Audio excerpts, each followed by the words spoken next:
안녕하세요. HTML5, CSS3 입문자 강의로 만나게 된 박소영입니다. 강의를 선택하신 학습자 여러분들께서는 어떤 기대를 갖고 이 학습을 시작하게 되셨나요? 아마도 이 강의를 학습하면 웹페이지나 앱 화면 제작을 할 수 있겠다. 그런 기대감으로 이 수업을 선택하셨을 것이라 생각합니다. 일부는 맞고 일부는 아닐 수 있습니다. 웹이나 앱 프로젝트를 수행한다는 것은 비단 디자인을 하고 코딩을 하는 행위가 전부는 아닙니다. 프로젝트의 진행 과정을 아주 간단한 내용으로 추각하면 사용자 요구 분석을 통해 프로젝트 목적 정의와 프로젝트의 범위를 설정하게 됩니다. 수집된 컨텐츠를 정리하고 가공을 통해 정보 구조를 설계해서 전체 사이트 맵 구성을 파악해야 하고요. 어떤 구성으로 유저에게 보여질 것인가 그것에 대한 고민의 결과물인 와이어프레임을 확정하게 됩니다. 이후에 포토샵이나 일러스트와 같은 그래픽 툴로 시안을 완성합니다. 혹은 XD나 피그마와 같은 프로토타입 제작 툴을 사용해서 인터랙티브한 영역까지 디자인하기도 합니다. 화면에 보시는 것은 타일러 팔머의 프로토타이핑 툴 분류입니다. 앞서 설명드린 그래픽 소프트웨어가 있고요. 이 부분은 이미 학습을 완료하신 분들도 계실 것이라고 생각합니다. 클릭 및 터치 기능을 표현할 수 있는 프로토타입 툴이 매우 많습니다. 그렇지만 모두 다 학습할 필요는 없습니다. XD나 피그마, 인비전 등이 좋은 평가를 받고 있는 것으로 파악됩니다. 프로토타입의 테스트가 완료되면 코드를 적용한 높은 피델리티의 프로토타입을 제작하는데 우리가 중점적으로 학습할 영역이 바로 이 부분입니다. 최근에는 네이티브 앱 개발을 할 수 있는 리액트까지 다양한 개발 언어도 있습니다. 이 학습을 통해서 HTML과 CSS의 기초를 배우실 테지만 웹 기획 전반에 걸친 이론 학습을 함께 하실 것을 권합니다. 또한 디자인 이론 및 디자인에 필요한 소프트웨어 학습도 필요합니다.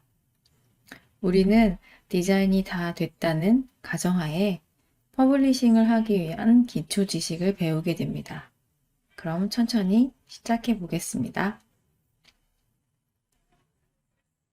무엇을 웹이라고 하고 무엇을 앱이라고 하는지 여러분의 경험을 토대로 이야기해 보겠습니다.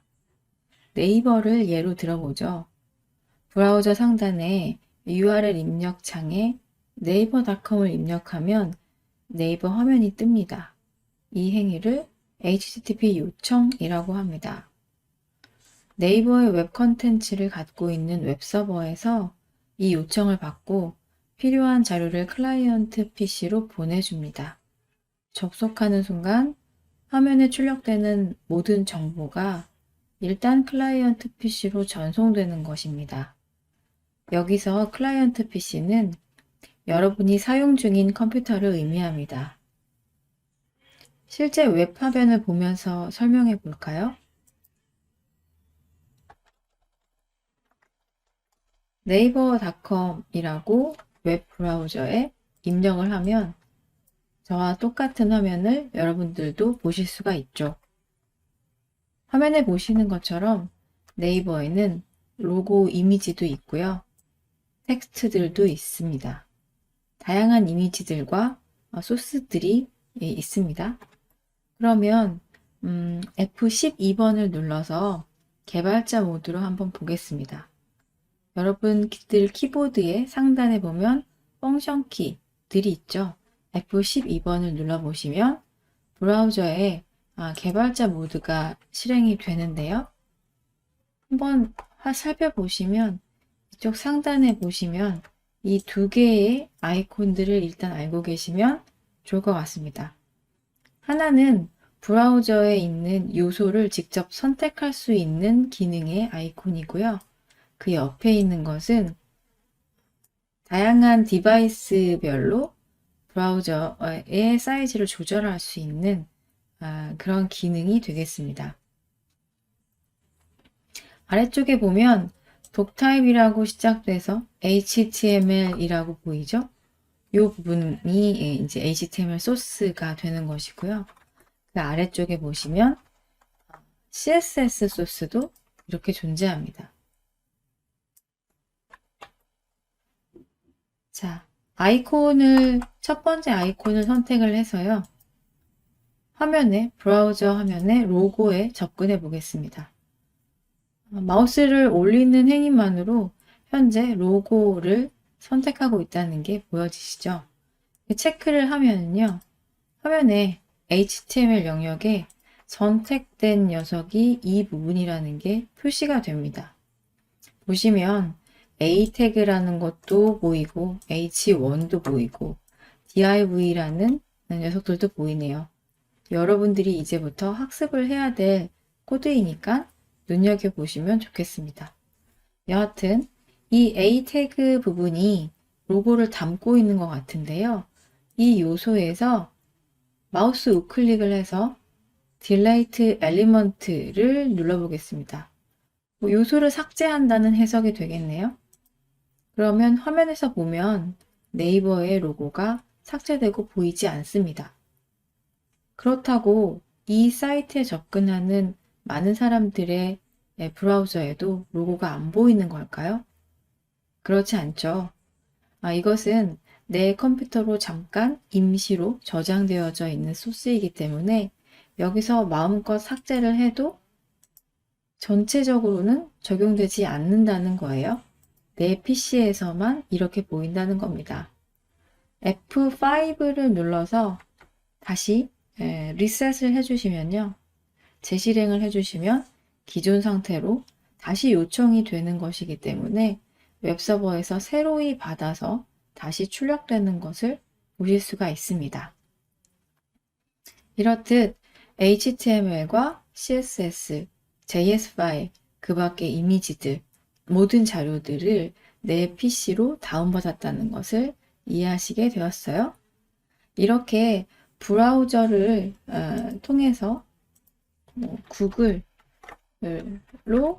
가시면 구글 사이트가 나오고요. 이렇게 브라우저에 URL을 통해서 접근하는 방식은 모두 웹이라고 이해하시면 되겠습니다.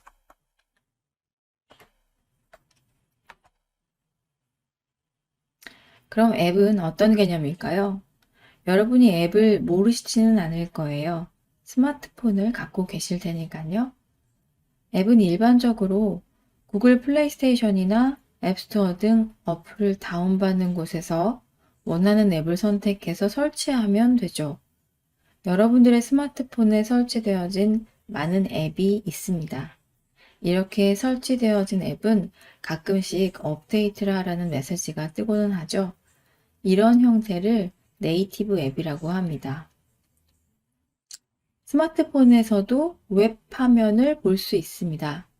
크롬이나 넷스케이프 등의 브라우저가 있다는 것을 의미합니다. 웹과 앱은 우리의 경험으로 이해할 수 있습니다. 그 밖에 다양한 개념들이 파생돼서 나타나는데 반응형 웹이라는 개념이 있고요. 적응형 웹이라는 개념이 있습니다.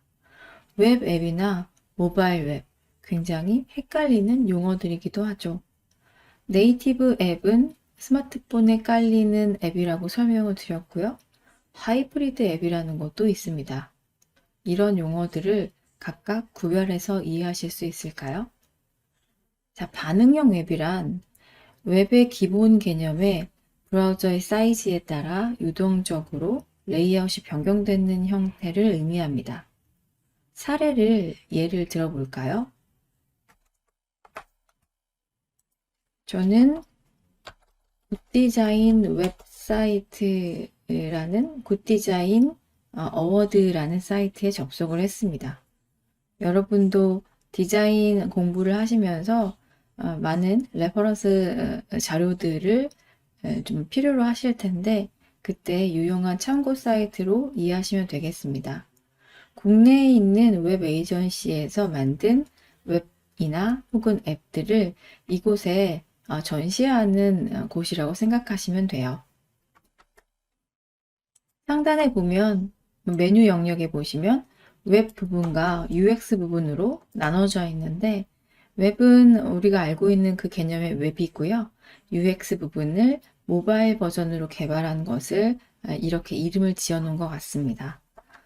웹 부분에서요, 저는 관공서 기관의 메뉴를 선택을 했습니다. 그리고 중간에 보면 경기생활문화라는 사이트가 있네요. 상단에 보면 URL이 있는데요. 이쪽으로 한번 접근해 보겠습니다. 개발된 지 얼마 되지 않아서 반응형 웹을 적용을 했을 것이라고 기대가 되거든요. 한번 클릭해서 접근해 보겠습니다. 참 깔끔하고 예쁜 디자인으로 만들어 놨네요. 컬러 컨셉도 매우 좋은 것 같습니다. 화면을 내리면 이러한 레이아웃이 보입니다. 매우 깔끔하게 잘 만들어졌네요. 이 사이트를 브라우저를 좀 줄임으로써 화면을 한번 줄여볼게요. 매우 작게 줄어졌는데 점점 화면을 줄여보겠습니다. 그러면 이미지가 같이 조금씩 비율로 줄여지는 것을 볼 수가 있고요. 중간에는 메뉴가 사라지는 것을 볼 수가 있습니다.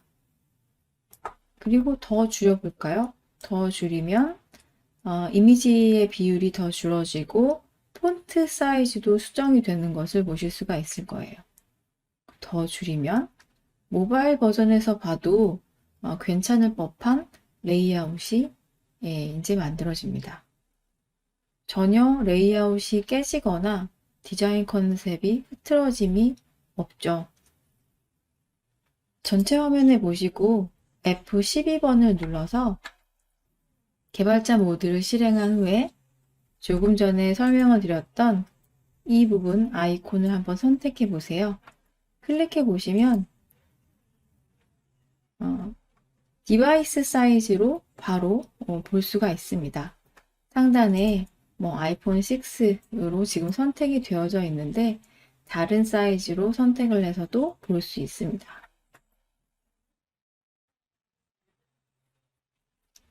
이렇듯 브라우저의 사이즈에 따라서 유동적으로 웹화면이 변경이 되는, 그러면서도 레이아웃이 깨지지 않는 형태를 반응형 웹이라고 합니다.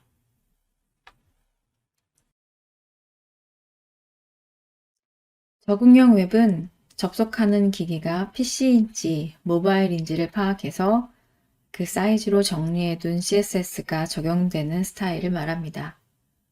반응형으로 작업하게 되면 적응형은 자동으로 적용된다고 할 수 있겠네요. 반응형으로 작업하는 것이 조금 많은 공수가 들 수 있으나 유지보수 및 활용도는 높아 보입니다. 웹은 모바일에 최적화시킨 것을 의미하며 단일 페이지 방식으로 사용 속도를 높일 수 있습니다. 겉모습만 앱일 뿐 브라우저를 통해 접속하는 것은 마찬가지이기 때문에 모바일 운영체제에서 제공하는 기능들을 사용할 수 없다는 단점이 있습니다. 모바일 웹은 PC 버전의 웹을 모바일 사이즈로 줄인 상태를 말합니다. 반응형이나 적응형으로 작업하는 것을 의미하죠. 단말기의 화면 사이즈를 고려해야 하며 앱에 비해 속도가 느립니다. 네이티브 앱은 앞서 설명한 모바일에 설치되는 앱을 의미합니다. 디바이스가 지원하는 스토어에서 앱을 다운로드해야 서비스를 이용할 수 있습니다. 또한 스토어에서 매번 앱을 업데이트 해줘야 합니다. 디바이스에서 접근 가능한 카메라 기능이나 캘린더 정보 등을 사용할 수 있습니다. 네이티브 앱의 예시로는 카카오, 유튜브, 인스타그램, 페이스북 등이 네이티브 앱이 되겠고요. 하이브리드 앱은 웹앱과 네이티브 앱의 장점은 모으고 단점들은 보완한 형태를 말합니다. 예를 들어 네이버 앱이나 크롬 등이 그 예라고 할 수 있습니다. 웹이나 앱은 기술 언어가 각각 다를 수 있으나 그 안에 고정되는 기본 개념은 HTML 언어를 사용한 컨텐츠 구조문과 CSS 언어를 사용한 시각적 언어, 그리고 동적 구동을 적용할 수 있는 자바스크립트 언어가 있습니다. 즉, 웹 개발이나 앱 개발 모두 HTML, CSS, 자바스크립트 언어는 기본이라고 할 수 있겠습니다.